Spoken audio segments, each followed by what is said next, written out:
an original narrative, created especially for Shadows of Love. Valentina Russo's trembling fingers smoothed the crisp white fabric of her wedding dress as she stared at her reflection in the ornate mirror of Hotel Astoria's bridal suite. Outside, 200 guests waited for a love story that didn't exist.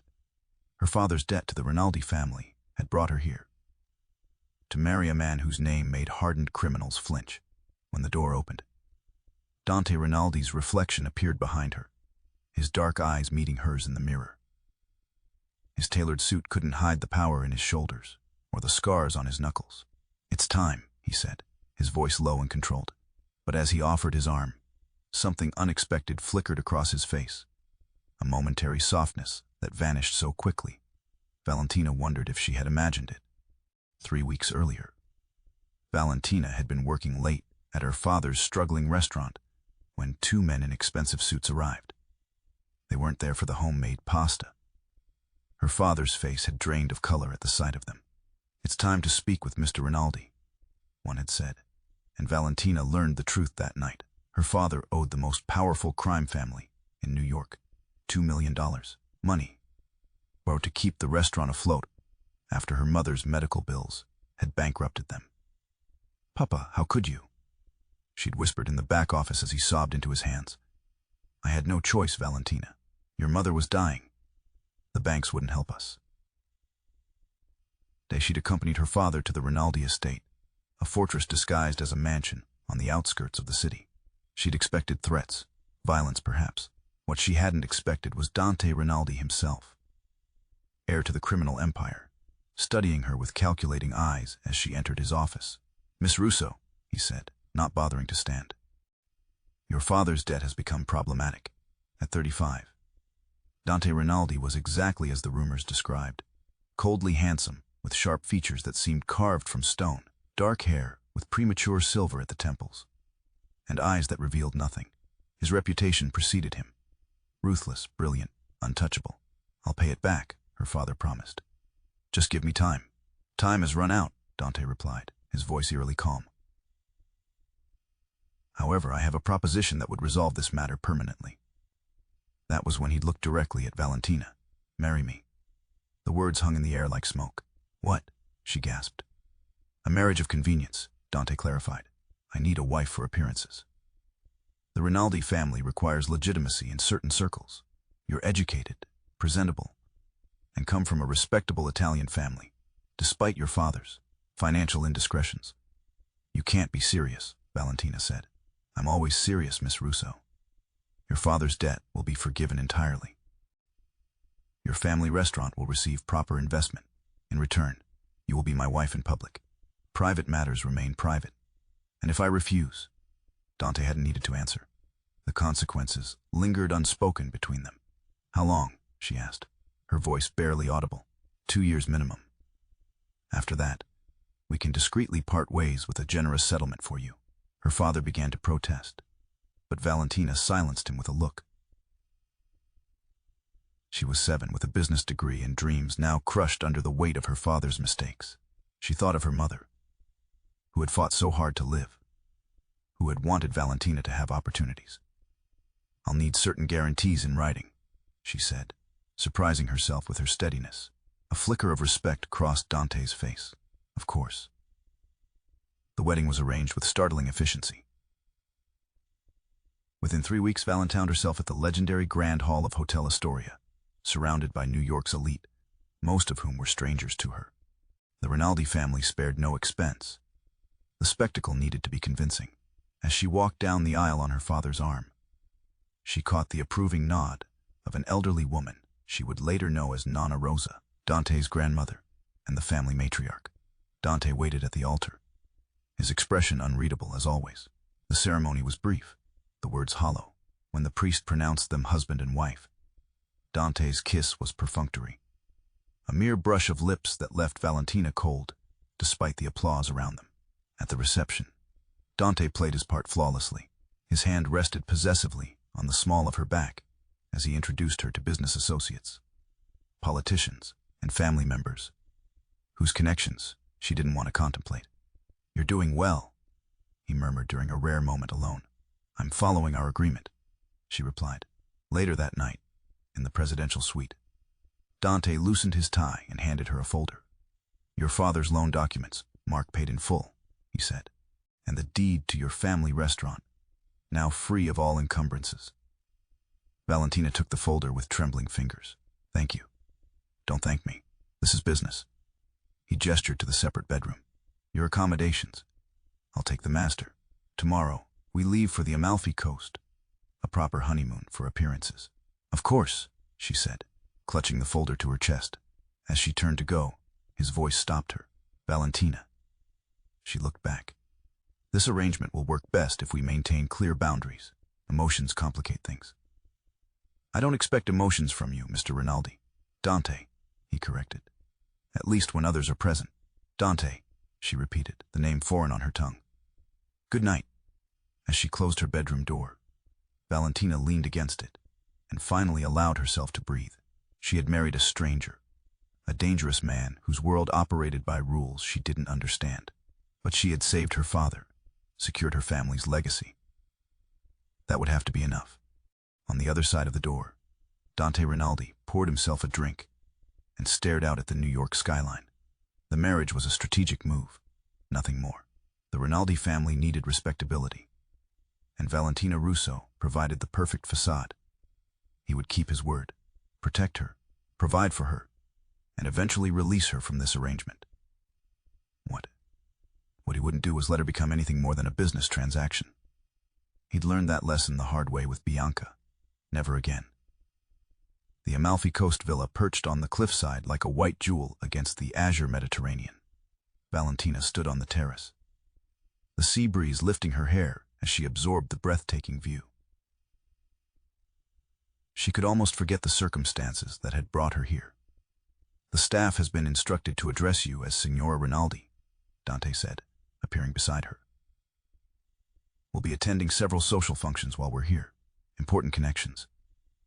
More business, Valentina observed. Everything is business, he replied. Their days fell into a pattern. Mornings were spent separately. Dante on endless phone calls. Valentina exploring the villa's gardens or swimming in the private cove below. Afternoons and evenings were performances. Lunch with Italian politicians, at seaside restaurants, dinner with industrialists, whose handshakes felt like unspoken contracts. Valentina played her role perfectly. Her business education and natural grace made her adept at conversation. She noticed how Dante watched her sometimes, a flicker of surprise when she smoothly navigated complex discussions about European markets or art history. You're an asset, he told her on their third night, after she'd charmed a particularly difficult shipping magnate. It wasn't a compliment so much as an assessment. I'm fulfilling my end of our arrangement, she replied.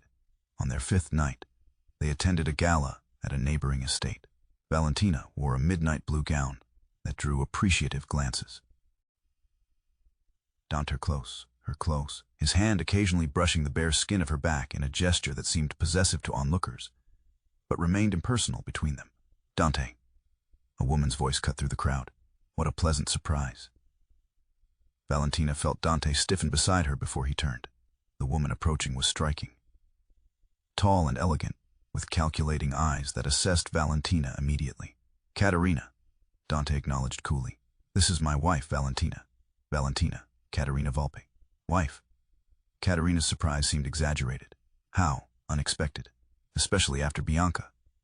The name hung in the air between them. Valentina felt Dante's fingers press slightly harder against her waist. If you'll excuse us, he said, guiding Valentina away.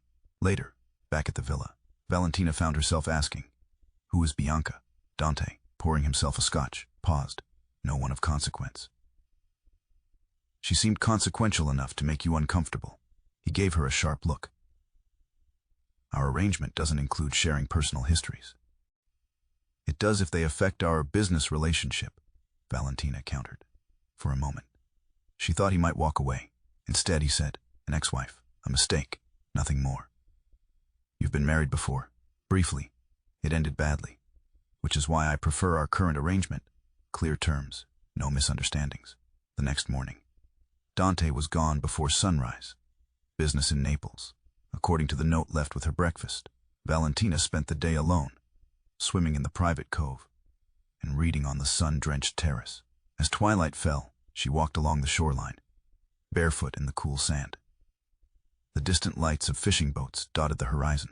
She hadn't noticed Dante's return until his voice came from behind her. "You shouldn't be out here alone after dark." She turned to find him watching her, jacket and tie gone, white shirt unbuttoned at the collar. Something about the setting, the privacy, the moonlight, made him seem less guarded. "It's your private beach," she pointed out. "Surely it's safe." "Nothing is ever completely safe," he said, but joined her nonetheless. They walked in silence for a while, an unusual peace between them. "Why did you really want this marriage?" she finally asked. There must be easier ways to appear legitimate. Dante was quiet so long, she thought he wouldn't answer. "The Rinaldi family is changing," he eventually said. "My grandfather built an empire through fear. My father maintained it through violence. I want to transition to legitimate business. And you need a respectable wife for that image." "Yes." He looked out at the sea. "But also because of Nonna Rosa. She's been pushing me to settle down, to build something that lasts beyond power. She's the only one who ever saw something in me worth saving." The admission surprised Valentina. It was the most personal thing he'd ever shared. "What about your parents?" "My mother left when I was 10. My father." His jaw tightened. "He taught me that weakness gets you killed." The vulnerability in his voice touched something in Valentina. Without thinking, she reached for his hand. Dante froze at her touch, then slowly intertwined his fingers with hers. They stood that way for several minutes, watching the moonlight on the water. When Dante finally turned to her, something had changed in his eyes. "Valentina," he said, his voice lower than she'd ever heard it. He raised his free hand to her face, his thumb brushing her cheekbone with unexpected gentleness. The touch sent a shiver through her that had nothing to do with fear. "May I continue?" he whispered, his eyes searching hers for permission. The question hung between them, not a demand, but a request. In that moment, Valentina saw past the feared Mafia boss to the man beneath, asking rather than taking. "Yes," she breathed. His kiss was nothing like the brief contact at their wedding. This was heat and hunger, and something deeper that made Valentina's heart race. His hands cradled her face as if she were precious, breakable. They made their way back to the villa, stopping every few steps to kiss again, as if neither could quite believe what was happening.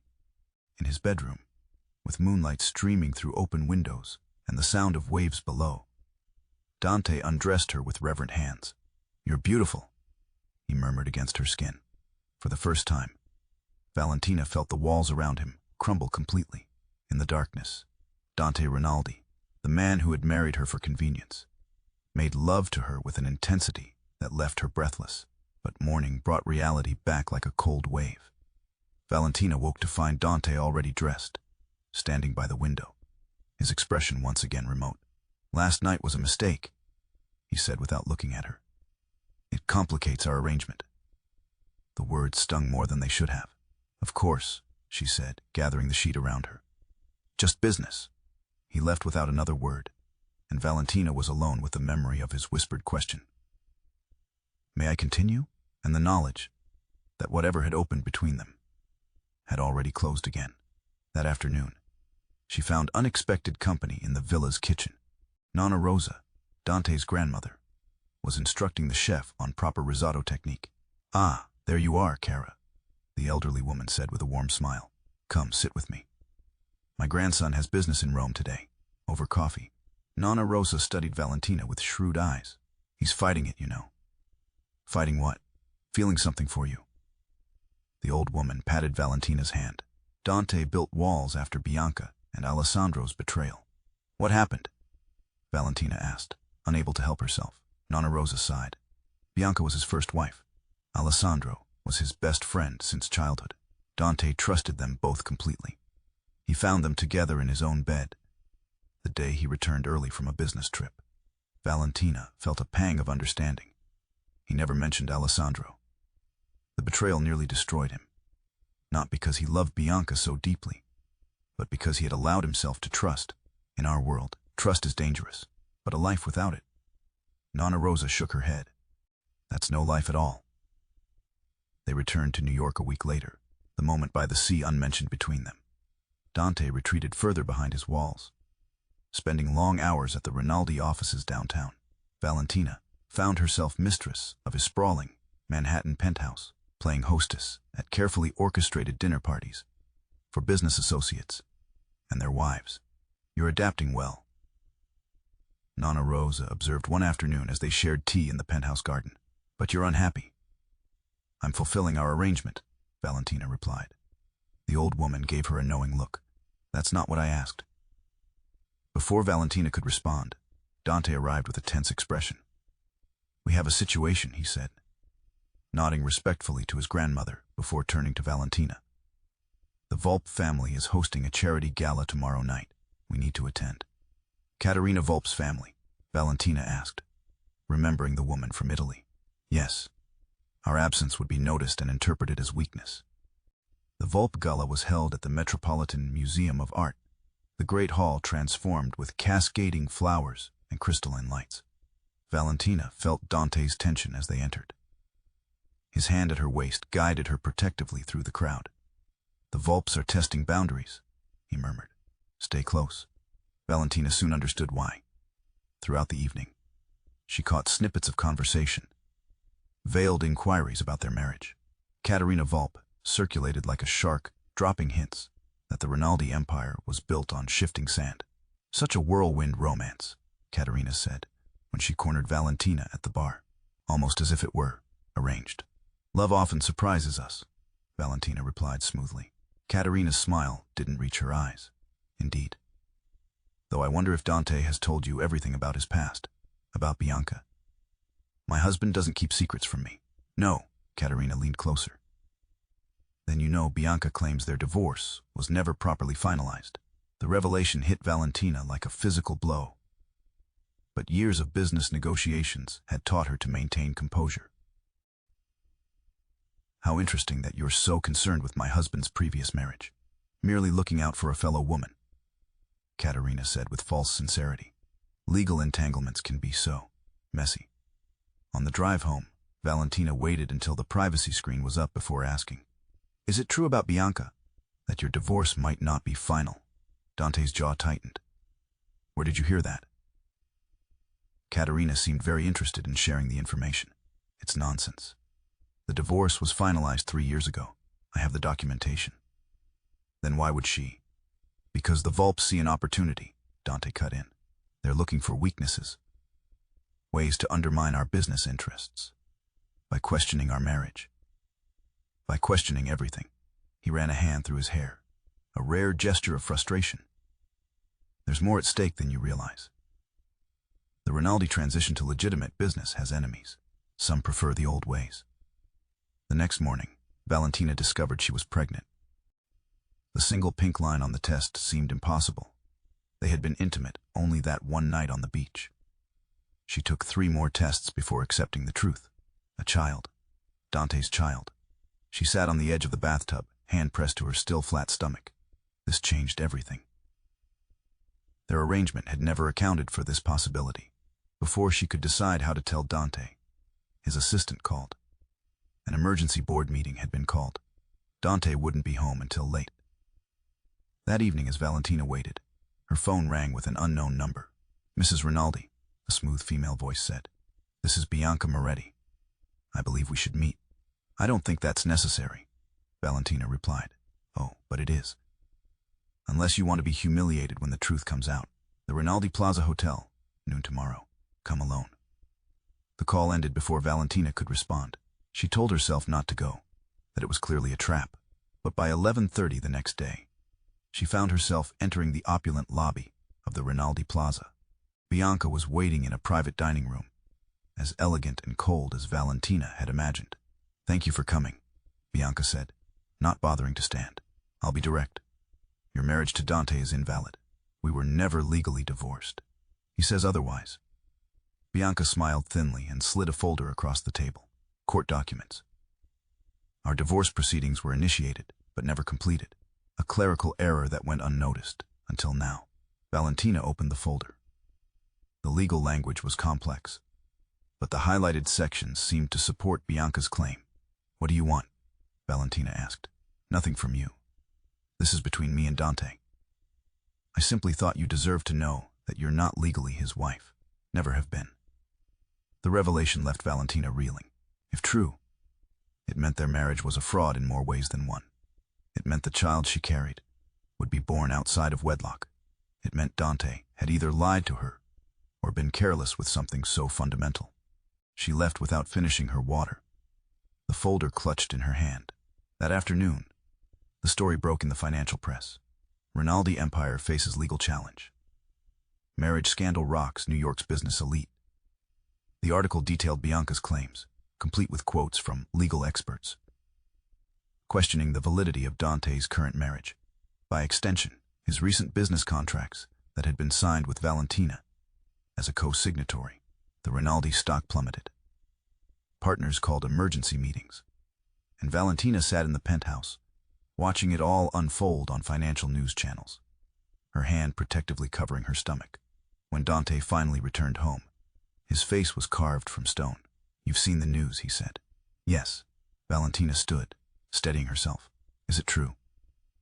"No, the documents are forgeries, but convincing ones." "And you're certain?" Something flickered in his eyes. "Perhaps, just for a second." But Valentina saw it. "You're not certain," she whispered. "I'm having my attorneys verify everything," he said. "But the timing is suspect. The Volps are behind this, using Bianca as a pawn. Did you know I met with her today?" Dante went still. "You what?" "She called me, asked to meet." Valentina gestured to the folder on the coffee table. "She gave me those." He picked up the folder, scanning the contents with growing anger. "And you believed her, without coming to me first?" "I didn't say I believed her, but I saw your face just now. You had a moment of doubt yourself." Dante slammed the folder down. "This is exactly what they want, to create division between us." "There was already division between us," Valentina said quietly. "This just exposed it." Valentina packed a single suitcase that night. She had entered this arrangement with clear eyes, accepting a marriage of convenience. But now there was a child to consider. A child who deserved better than parents, bound by business and distrust. "Where will you go?" Dante asked from the doorway of her bedroom, watching her pack. "To my father's. I need time to think. Running away solves nothing." Valentina zipped the suitcase closed. "I'm not running away. I'm creating space to make a clear decision." "About?" She placed a hand on her stomach, a gesture so instinctive, she didn't realize she'd done it until she saw Dante's eyes widen. "You're pregnant," he said, his voice barely audible. "Yes." He took a step forward, then stopped himself. "How long have you known?" "I just found out yesterday, before Bianca called." Dante ran a hand over his face. "Valentina, you have to understand. This attack is calculated. They're using our personal life to undermine everything I've built. I do understand that. What I don't understand is why you hesitated when I asked if you were certain about the divorce. That moment of doubt told me everything." "It was 1 second of uncertainty in the face of very convincing forgeries," he argued. "My attorneys are already working to prove it. And if they can't, what happens to our child then?" The question hung between them. Dante's expression softened slightly. "A child changes things." "Yes, it does, which is why I need clarity. Real clarity, not just business arrangements and public appearances. What do you want from me?" "The truth, all of it. Not just about Bianca, but about who you really are, because I won't raise a child with a stranger." Dante's jaw tightened. "Some truths are better left unspoken." "Then we have nothing more to discuss." Valentina picked up her suitcase. "I'll have my father come for the rest of my things." "Valentina." He reached for her arm. She stepped back. "When you're ready to trust me with the whole truth, you know where to find me." The taxi ride to her father's apartment in Queens felt surreal. The city lights blurred through her tears. She had not expected to feel this way. This broken over a marriage that was supposed to be nothing more than a contract. Her father asked no questions when she arrived, simply held her as she cried. Later, as they sat in his small kitchen drinking tea, she told him everything. The arrangement, the night on the beach, the pregnancy, Bianca's claims. "I never should have let you make that sacrifice," her father said. his voice thick with regret. "It wasn't just for you," Valentina admitted. "Part of me wanted to see if I could survive in his world. If I could make something real from something false. And did you?" She placed her hand on her stomach. "I think I might have, for a moment. But now, I don't know what's real anymore." The next morning, financial news channels reported that the Rinaldi Group had suspended trading, pending a clarification of recent allegations. Valentina turned off the television, unable to watch the empire Dante had built begin to crumble. 3 days passed with no word from him. Then Nonna Rosa appeared at her father's door. "You're as stubborn as he is," the old woman said, settling into the living room sofa. "Both of you too proud to bend." "This isn't about pride," Valentina protested. "No. Then what is it about?" "Trust, honesty. The foundation for any relationship, even one that started as ours did." Nonna Rosa nodded slowly. "And you're right to demand those things. But did you ever consider that Dante might not know how to give them, that no one ever taught him?" The observation struck Valentina silent. "He's been fighting with himself since you left," Nonna Rosa continued. "Yesterday he threw a Waterford crystal decanter against the wall. Then he called Marco Santoro, the best private investigator in New York. To find what? The truth, Cara. The whole truth, just as you asked." 2 more days passed. Valentina tried to focus on practical matters, scheduling a doctor's appointment, researching prenatal vitamins. But her thoughts kept returning to Dante. On the 6th day, her father returned from the restaurant with news. "Dante came to see me today," he said, watching Valentina carefully. "He showed me documents, proof that his divorce was final. The forgeries have been exposed." Valentina felt a wave of relief, followed immediately by uncertainty. "Why didn't he come tell me himself?" "He said he needed to earn the right to speak to you again, that he had to prove himself worthy of your trust first." Valentina received a thick envelope by courier. Inside were detailed reports from Marco Santoro, documenting how Bianca had bribed officials to create the forgeries, how the Volpe family had orchestrated the entire scheme, complete with photographic evidence and sworn statements. But it was the letter beneath the reports that made Valentina's hands tremble. "Valentina, you asked for the whole truth. The truth is that I've spent my life believing that vulnerability is weakness, that trust is a luxury I couldn't afford. The truth is that I was afraid, not of Bianca's claims, but of how much I've come to need you. That night on the beach wasn't a mistake. It was the first real thing I'd felt in years, and it terrified me. I don't deserve your forgiveness. I don't even deserve your consideration. But our child deserves a father who can be honest, who can trust and be trusted. I'm learning. It's not easy dismantling the walls I've built, but I'm trying. For you, for our child, for the man I want to become. When you're ready, if you're ever ready, I'll be waiting. Dante." The courtroom was packed when Valentina slipped into the back row. Financial reporters and curious onlookers filled every seat, all eager to witness the legal showdown between the Rinaldi and Volpe families. At the front, Dante sat beside his attorney, his posture rigid with tension. He hadn't seen her enter. Valentina had deliberately arrived late, uncertain until the last moment whether she would come at all. But something in his letter had reached her. The vulnerability, the effort it must have cost him to admit his fears. The judge entered, and proceedings began immediately. Rinaldi's attorney, Sofia Ricci, was formidable, methodically presenting evidence that demolished Bianca's claims. "Your Honor, we submit forensic documentation proving that these alleged court records," she held up Bianca's documents, "were created less than 2 weeks ago, despite being dated 3 years prior. Furthermore, we have testimony from the clerk, who was bribed to enter these forgeries into the system." Bianca shifted uncomfortably in her seat as Ricci continued, producing bank records showing payments from Volpe-controlled shell companies to Bianca's offshore accounts. "Finally, Your Honor, we present the original, verified divorce decree, complete with digital authentication codes that prove its validity." The judge examined the evidence carefully before looking up. The court finds that the marriage between Dante Rinaldi and Bianca Moretti was legally dissolved 3 years ago. Furthermore, his current marriage to Valentina Russo is valid and binding under the laws of New York State. Relief visibly washed over Dante's shoulders as the judge continued, condemning the attempted fraud and referring the matter for criminal investigation. Dante turned slightly, scanning the courtroom. His eyes found Valentina's, and for a moment, everything else faded away. Outside the courthouse, reporters swarmed like hungry predators. Dante pushed through them, his security team creating a path.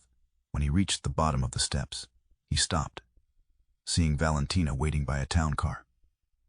They faced each other as cameras flashed around them. Neither spoke. They didn't need to. Not here, not with the world watching. Instead, Dante offered his hand, a question in his eyes. Valentina took it, allowing him to guide her into the car. The privacy screen went up, sealing them in silence as the driver pulled away from the curb. "You came," Dante finally said. "I read your letter. I meant every word." Valentina looked out at the passing city. "I know you did. That's why I'm here. Where do we go from here?" And she heard the uncertainty in his voice, so different from the commanding Mafia boss, who had proposed their arrangement months ago. "That depends," she said, turning to face him. "Are you willing to try something real? Not just for appearances or business, or even for our child, but for us?" Dante reached for her hand, his thumb brushing over her wedding ring. "I don't know how to do this. A real marriage, real trust. It's foreign territory. For me too," Valentina admitted. "But I think we start by being honest, even when it's difficult. Especially when it's difficult." "I can promise to try," he said, "every day." It wasn't a declaration of love. It was something more valuable from a man like Dante Rinaldi, a promise of effort, of growth, of possibility. When they reached the penthouse, Dante hesitated at the door. "Will you stay?" Valentina nodded. "Yes, but we take this slowly. We learn each other properly this time."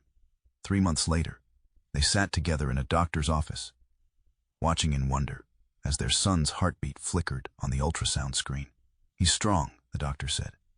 Dante's hand tightened around Valentina's. Like his mother, that night as they lay in bed, now shared by choice rather than circumstance. Dante placed his hand on Valentina's growing belly. "I never thought I would want this," he confessed. "A child, a family. What changed?" He looked at her in the dim light. "You did. You showed me there could be something more than power and control." Valentina covered his hand with hers. "We're both learning." Matteo Rinaldi was born on a snowy December morning, his powerful cry announcing his arrival to the world. Dante, who had faced down rival families without flinching, wept openly when the nurse placed his son in his arms. "He's perfect," he whispered. Nonna Rosa, waiting impatiently in the hallway, burst into tears of joy when she held her great-grandson. "He has the Rinaldi eyes," she declared. But his mother's spirit, Grazia Dio. The months that followed weren't easy. Dante struggled to balance his business responsibilities with his new role as father. There were arguments, misunderstandings, moments when old walls threatened to rise again. "We need help," Valentina said one night after a particularly difficult disagreement. "Professional help." To her surprise, Dante agreed without hesitation. "Whatever it takes." Dr. Sofia Mendez became their guide, helping them navigate the complex terrain of trust and intimacy. In her office, Dante spoke of his father's cruelty, of lessons learned through pain. Valentina revealed her own fears, of inadequacy, of being valued only for what she could provide. "Healing isn't linear," Dr. Mendez reminded them, "but it is possible." 2 years passed. The Rinaldi group flourished, its transition to legitimate business complete. Matteo grew into a curious, joyful toddler who had his father wrapped around his tiny finger. On their second anniversary, their real anniversary, as they now thought of it, Dante took Valentina back to the Amalfi Coast. They walked along the same beach where everything had changed between them. "Do you remember what I asked you that night?" Dante said, stopping where the waves kissed the shore. Valentina smiled. "You said, 'May I continue?' I was afraid then, terrified of what I was feeling." He took both her hands in his. "I'm not afraid anymore." He drew her close, his forehead resting against hers. "I love you, Valentina. Not because of our arrangement, not because of Matteo, but because you saw the man I could be before I did." "I love you too," she whispered. "The real you, not the Mafia boss or the businessman, but the man who learns and grows and tries." His kiss was gentle, a promise rather than a demand. When he pulled back, his eyes held a question. "May I continue?" he whispered. "Loving you. Building this life with you." Valentina's answer came without hesitation. "Always yes. Forever yes."